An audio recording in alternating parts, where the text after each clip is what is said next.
Welcome to the Slop Farm. Enjoy the video.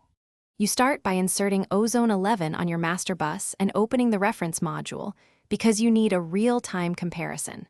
Once done, import the reference file and enable loop so you can jump between sections quickly.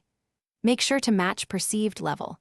Adjust the reference gain until RMS/crest feels similar, since loudness skews judgment. Then cue the same section in your mix to compare the same musical moment and prepare for spectrum and EQ matching.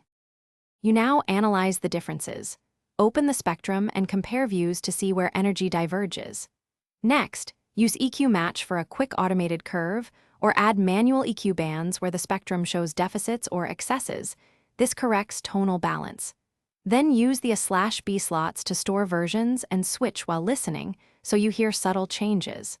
Also set a consistent listening level. That ensures your choices are based on tonal balance rather than loudness bias. You finish by doing bypass tests.